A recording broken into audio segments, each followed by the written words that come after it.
Hello everyone, welcome to another video. Lipon art করার জন্য যে মেন জিনিসটা আমাদের দরকার হয় অর্থাৎ বেসটা, সেটা কিভাবে বানানো যায় আজকের ভিডিওতে আমি তোমাদের সাথে ওটাই শেয়ার করব।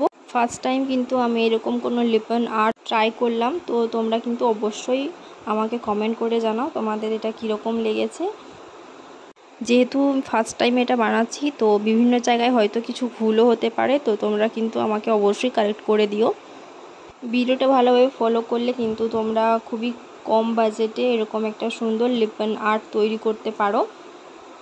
তো ভিডিওটা ভালো লাগলে অবশ্যই তোমরা কিন্তু চ্যানেলটাকে সাবস্ক্রাইব করে দিও এবং তোমাদের ফ্রেন্ডস ফ্যামিলিদের সাথে শেয়ার করতে একদম ভুলো না। তো ফাইনালি চলো মেন টপিকে যাওয়া যাক। লিপন আর্ট বানানোর জন্য বেস হিসেবে কিন্তু এমডিএফ বোর্ড ইউজ করা হয়, আর সেই এমডিএফ বোর্ড যদি হোমমেড হয় তাহলে তো কোনো ব্যাপারই নয়। তো সেই এমডিএফ বোর্ড কীভাবে তোমরা বাড়িতেই তৈরি করতে পারবে তারই একটা প্রসেস আমি এখানে শেয়ার করছি।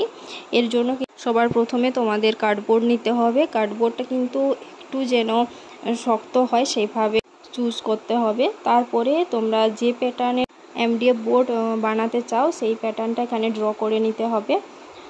তোমরা এখানে স্ক্রিনের উপরে দেখতে পাচ্ছ আমি কোন ডিজাইনটা এখানে ড্র করতে চাইছি, আর এর জন্য আমি সবার প্রথমে কিন্তু মিডিল পোর্শনটা বের করে নিয়েছি।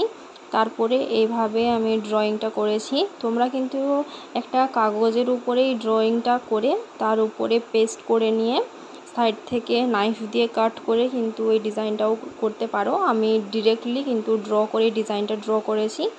আর এই যে দেখছো এটা আমার কিন্তু কমপ্লিট হয়ে গেছে। এরপর এটাকে আরও বেশি শক্ত করার জন্য আমি কিছু টিস্যু নিয়েছি। সাইডে কিন্তু ফেভিকলের সাথে আমি ওয়াটার মিক্স করে একটা লিকুইড তৈরি করে নিয়ে পাশে রেখেছি এবং ওটাই ব্রাশের সাহায্যে টিস্যুটার উপরে ভালোভাবে অ্যাপ্লাই করে নিচ্ছি।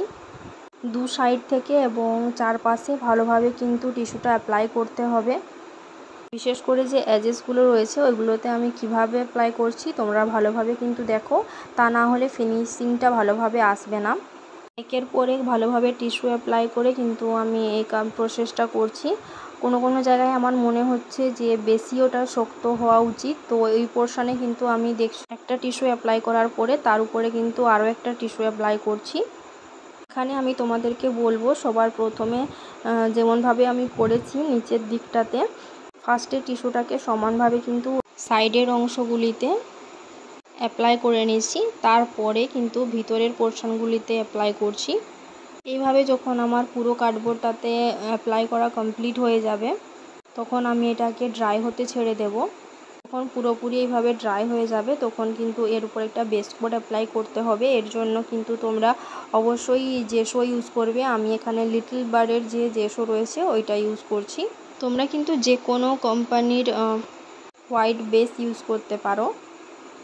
পুরো বোর্ডটাতে ইভেনলি ভালোভাবে কিন্তু এটা অ্যাপ্লাই করতে হবে। এর উপরেই কিন্তু পরের প্রসেসগুলো টিকে রয়েছে। এইটা যদি ভালোভাবে না হয় পরের প্রসেসগুলো কিন্তু ভালোভাবে হবে না, এটা কিন্তু তোমাদের মাথায় রাখতে হবে। আর আমি এই বেস কোটটা কিন্তু সাইডগুলোতে এবং পিছনের অংশটাতেও কিন্তু ভালোভাবে অ্যাপ্লাই করে নেব। অ্যাপ্লাই করার সময় কোনো জায়গায় মনে হতে পারে যে ব্রাশটা আমার ড্রাই হয়ে যাচ্ছে, সেক্ষেত্রে কিন্তু তোমরা ব্রাশটাকে একটু ওয়াটারে ডিপ করে নিয়ে একটা কটনের কাপড়ে প্যাড ড্রাই করে তারপরে কিন্তু আবার জেসো অ্যাপ্লাই করবে। জেসোয়ের সাথে ওয়াটার মিক্স করে কিন্তু ইউজ করবে না। এছাড়া কিন্তু তোমরা ব্রাশে জল লেগে থাকা অবস্থায় ওটা ইউজ করবে না, সামান্য একটু প্যাড ড্রাই করে নেবে, তারপরে কিন্তু জেসোটা অ্যাপ্লাই করবে।